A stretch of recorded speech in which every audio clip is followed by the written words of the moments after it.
अस्सलाम वालेकुम। ऐसे टोटके के रिश्तेदार देखकर हैरान हो जाएं। सफ़ेद प्याज के अर्क के चंद कतरे मिर्गी के मरीज़ की नाक में डालें तो इससे मरीज़ को फौरी तौर पर आराम आ जाएगा। खीरा, ककड़ी और तरबूज खाने से दर्द गुर्दा का मर्ज़ इंसान के करीब नहीं आता। हर खाने के बाद थोड़ा सा गुड़ खा लेने से पेट की हवा ठीक रहती है। ब्लेंडर से लहसुन और प्याज की बदबू ख़त्म करने के लिए पानी और 2 खाने का चम्मच सिरका डालकर 2 मिनट ब्लेंडर चलाएं, फिर पानी फेंककर ब्लेंडर धो लें, बदबू ख़त्म हो जाएगी। टेल्कम पाउडर को सिरके में भिगोकर रात भर के लिए छोड़ दें। सुबह उठकर इस पानी में अर्के गुलाब शामिल करें, इससे अपना चेहरा धोएं। इसके इस्तेमाल से चेहरा साफ होगा, आँखों के अतराफ में होने वाली सूजन भी ख़त्म हो जाएगी।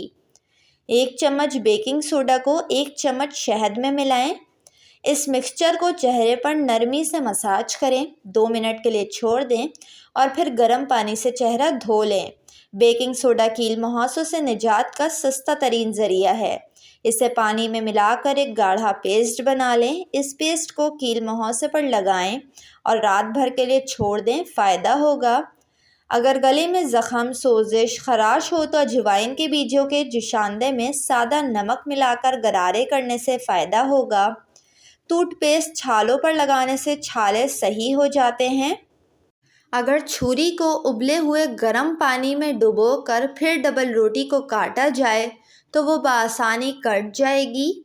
लीमू के छिलके सब्जियां उबालने वाले पानी में डाल दिए जाएं तो इनकी रंगत खुशनुमा रहती है और सब्जियां उबलने के बाद भी बहुत अच्छी नज़र आती हैं।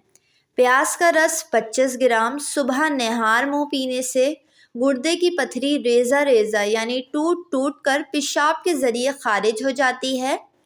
पालक फेफड़ों और सांस की नालियों की खराश दूर करती है और बलगम को पतला करके आसानी से खारिज होने में मदद देती है। प्याज खाने से ताज़ा खून पैदा होता है। इसमें शामिल फौलाद खून की कमी को दूर करता है। जिन लोगों को खून की कमी हो वो ज़्यादा से ज़्यादा प्याज का इस्तेमाल करें।